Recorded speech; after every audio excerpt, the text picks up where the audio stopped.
High jump के लिए गद्दा की आवश्यकता होती है। जब हम नेशनल लेवल पे तैयारी कर रहे थे तो उस टाइम मुझे मिट्टी पे जंप करने को मिलता था। और कठिनाइयाँ तो बहुत हुई हैं क्योंकि मैं एक बहुत मध्यम निम्न वर्ग से बिलोंग करता हूँ। अभी बिहार स्पोर्ट्स के मामले में बहुत आगे नहीं है। मैं यूट्यूब से देख के रग्बी सीखी हूँ और अभी रग्बी खेल रही हूँ, 7 बार इंडिया को रिप्रेजेंट कर चुकी हूँ। खेल में जाने के लिए बहुत कम गार्जियन सपोर्ट करते हैं। नमस्कार, आप देख रहे हैं DTV भारत और मैं हूं आपके साथ निर्भय किशोर। राजधानी पटना में पाटलिपुत्रा इंडोर स्टेडियम में बिहार खेल सम्मान 2021 का आयोजन किया गया है। मंच तैयार है और इस मंच पर कुछ देर के बाद माननीय मंत्री जो हैं वो आएंगे और इसके बाद जो खिलाड़ी हैं, चाहे वो अंतर्राष्ट्रीय स्तर के हों या फिर राज्य स्तर के, उन लोगों को सम्मानित किया जाएगा। यहाँ जितने भी खिलाड़ी हैं वो लोग इंतज़ार में हैं क्योंकि कुछ देर के बाद अब इन खिलाड़ियों को सम्मानित किया जाएगा, इनको पुरस्कृत किया जाएगा। यहाँ पर जो खिलाड़ी हैं वो आए हैं और इनसे कुछ ऐसे खिलाड़ी हैं जिनसे हम जानेंगे जो कि अंतर्राष्ट्रीय स्तर के खिलाड़ी हैं और उनसे बात करेंगे और उनसे जानेंगे कि आखिर उनको किस तरीके की समस्याओं का सामना करना पड़ा है। आपसे जानेंगे। शैलेश कुमार जी मेरे साथ हैं। शैलेश जी, आप अंतर्राष्ट्रीय स्तर के खिलाड़ी हैं? हाँ सर, मैं जमुई के रहने वाला हूँ, बिहार के, और मैं एक पैरा अंतर्राष्ट्रीय एथलीट हूँ। और मेरा जब शुरुआती दौर था एथलेटिक्स का तो मुझे गांव में प्रैक्टिस करने का मौका मिला था। उस टाइम में नहीं तो हाई जंप के लिए गद्दा की आवश्यकता होती है। जब हम नेशनल लेवल पे तैयारी कर रहे थे तो उस टाइम मुझे मिट्टी पे जंप करने को मिलता था। मैंने काफ़ी प्रयास किया कि हमें गद्दा की ज़रूरत है। एक लेवल मुझे ओलंपिक जीतना का सपना था उस टाइम में, तो मिला नहीं, वो सुविधाएं मुझे नहीं मिला। फिर भी मैंने हिम्मत नहीं हारी, मैंने मिट्टी पे जंप किया। फिर मैंने 2017 में नेशनल में ब्रॉन्ज मेडल जीता। तो उस समय बहुत ज़्यादा कठिनाई होता था। हमारे पापा खेती करते हैं तो उतना सुविधाएं गद्दा को, मतलब समस्याओं ने आपका साथ कभी नहीं छोड़ा शुरुआत से लास्ट तक, और आज आप इस मुकाम पे पहुँचे। आगे की तैयारी आपकी और आगे क्या है? आगे का तैयारी मैं अभी गांधीनगर में तैयारी कर रहा हूँ, गुजरात में, NCOE गांधीनगर खेलो इंडिया के तहत।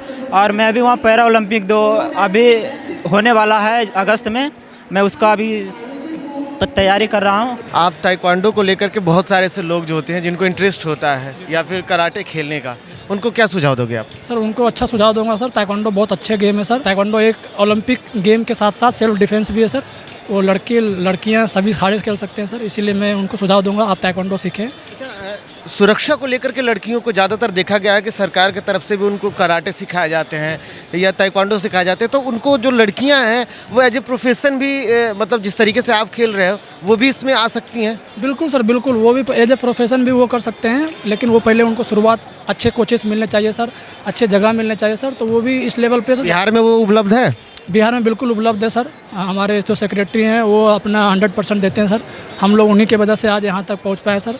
की अगर हम बात कर रहे थे तो कुछ और राष्ट्रीय स्तर के खिलाड़ी हैं, हम उनसे भी जानेंगे। हमारे साथ 3 योद्धाएं हैं, हम इनको योद्धा बोलेंगे। दरअसल ये लोग कराटे में माहिर हैं और आज सम्मानित होने आए हैं। कैसा रहा आपका सफ़र? सफ़र काफ़ी ही अच्छा था और बहुत ही स्ट्रगल करके हम लोगों ने नेशनल लेवल पे मेडल जीता है। और हम लोग ने हमने जो मेडल जीता है उससे हम लोग की यूनिवर्सिटी को भी फर्स्ट प्राइज़ मिला ऑल ओवर इंडिया में। सो ये हम लोगों के लिए बहुत ही गर्व की बात है। कैसा रहा जब आपने शुरुआत किया? कुछ तकलीफें हुई? बहुत सारी तकलीफ़ें हुई। जैसे मतलब घर में बहुत सारी प्रॉब्लम होती है, जब भी खाने के लिए कुछ पैसे वैसे नहीं होते हैं तो ये वैसे ही खा के अपना काम चला। बहुत स्ट्रगल किए हुए। दंगल वाली स्टोरी याद है? जी। क्या उस तरीके के कुछ नज़ारे दिखे? जी। आज कैसा लग रहा है यहाँ पे एक अंतर्राष्ट्रीय राष्ट्रीय स्तर के खिलाड़ी हैं और बिहार सरकार आपको सम्मानित कर रही है? बहुत एक्साइटेड है क्योंकि फर्स्ट टाइम मेरा ये है और बस। सफ़र की शुरुआत होती होगी तो जैसे इन्होंने कहा कि तकलीफ़ें बहुत सारी होती है फैमिली की तरफ से भी, और इस खेल को चुनना, वो भी बाहर जाना, और फिर लड़ाई के लिए क्लियर नहीं होता है कि आप किसके साथ लड़ोगे। उस वक्त फैमिली को समझा पाना कितना मुश्किल होता है? फैमिली को समझाना एक्चुअली रियल में बहुत मुश्किल है क्योंकि एक तो पहले कराटे स्टार्ट करना है, क्योंकि हमारे बिहार में बेसिकली सब पेरेंट्स की मेंटलिटी होती है कि भाई पढ़ना है और फिर जॉब करना है। खेल में जाने के लिए बहुत कम गार्जियन सपोर्ट करते हैं। तो अगर आप जा रहे हो नेशनल इंटरनेशनल खेलने के लिए तो आपके गार्जियन का सपोर्ट होना काफ़ी ज़रूरी है, क्योंकि आप अगर बाहर जा रहे हो फाइनेंशियली हो गया या फिर आपको मेंटली सपोर्ट की बहुत ज़रूरत होती है। तो तो गार्जियन को मनाना और समझाना कि नहीं मैं जाऊंगी और खेलूंगी और जीत के आऊँगी, कन्विंस करना काफ़ी मुश्किल है। अगर गार्जियन कन्विंस होगा तो जीत पाना बहुत ही आसान हो जाता है। एक्चुअली मैं कराटे उम्र 5 वर्ष से कर रहा हूँ, मुझे कराटे करते हुए 15 वर्ष हो गए हैं और कठिनाइयाँ तो बहुत हुई हैं क्योंकि मैं एक बहुत मध्यम निम्न वर्ग से बिलोंग करता हूँ। मेरे पापा दवाइयाँ पहुँचाते हैं हॉस्पिटल में जाके, पर उन्होंने मेरा भरोसा हाथ छोड़ा नहीं और उन्होंने बोला बेटा अगर मैं नहीं खेल पाया, उनका भी सपना था कि वो खेले, उन्होंने मुझे बहुत प्रोत्साहन दी। मेरे कोच पंकज कामली उन्होंने मुझे बहुत सहायता किया और मैं आज इस वर्ग पे अंतर्राष्ट्रीय वर्ग पे पिछले मैंने 2017 में वर्ल्ड चैम्पियनशिप में गोल्ड मेडल प्राप्त किया था और 2019 में चिली जो हुआ सैंटियागो में, वहाँ मैंने 8th पोजीशन प्राप्त किया है। 2015 से इंडियन टीम को रिप्रेजेंट कर रहे लगातार। हाँ जी, और इस साल सैप गेम में गोल्ड मेडल लगा हमारा हैंडबॉल से, जो कि काठमांडू में ऑर्गेनाइज हुआ था। आप कहाँ से हैं? BMP 5 police, Bihar police. मैं तो कहूँगी आज भी मुझे सारी सुविधाएं नहीं मिल रही है शायद, तो पहले की तो बात ही कुछ और थी। पहले तो लड़कियों को खेलना ही इतना मुश्किल था, घर से बाहर निकलना मुश्किल था, किसी तरह हम लोग घर से बाहर निकले और यहाँ का माहौल ठीक नहीं था शायद, इसीलिए हम घर से बाहर मतलब बिहार से बाहर लखनऊ जाना पड़ा इसकी प्रैक्टिस के लिए। अब तो फ़िलहाल स्पोर्ट्स का माहौल बहुत डेवलप हुआ है बिहार में, बट अगर कहें कि हर जगह इसकी फैसिलिटी मिल रही है तो वो अभी भी शायद नहीं मिल रही है जितनी होनी चाहिए अदर स्टेट की तुलना में। तो शायद इसलिए अभी भी बिहार स्पोर्ट्स के मामले में बहुत आगे नहीं है जितना होना चाहिए आगे के लिए। हाँ जी। आपका नाम क्या होगा? मेरा नाम श्वेता साई है। मैं इंडिया टीम से रग्बी फ़ुटबॉल खेलती हूँ। तो अभी तक मैं 5 इंटरनेशनल खेल चुकी हूँ और इस बार भी मैं इंडोनेशिया में सिल्वर मेडल जीती थी और फिलीपींस में ब्रॉन्ज मेडल। तो इसके लिए यहाँ पे सम्मानित किया जा रहा है। स्टार्टिंग मैं गांव से की थी और मैं यूट्यूब से देख के रग्बी सीखी हूँ। यूट्यूब से आपने सीखा है? जी।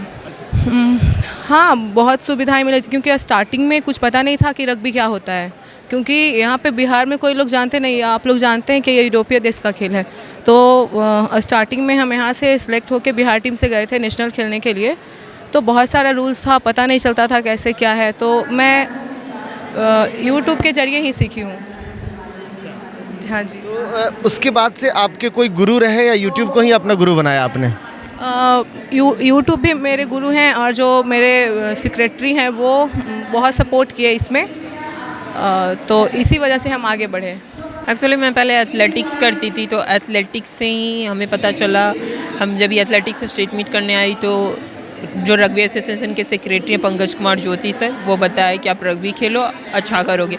उनके बताए पे तब हमने खेलना शुरू किया और अभी रग्बी खेल रही हूँ। 7 बार इंडिया को रिप्रेजेंट कर चुकी हूँ।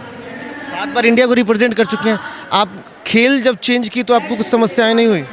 नहीं, एक्चुअली समस्याएं नहीं हुई क्योंकि रग्बी में भी भागना ही होता है, लेकिन उसमें बॉल लेके भागना होता है, टैकल करना होता है, और एथलेटिक्स में तो सिर्फ भागना ही होता है, तो समस्याएं नहीं आई। बहुत अच्छा लगा खेलने में।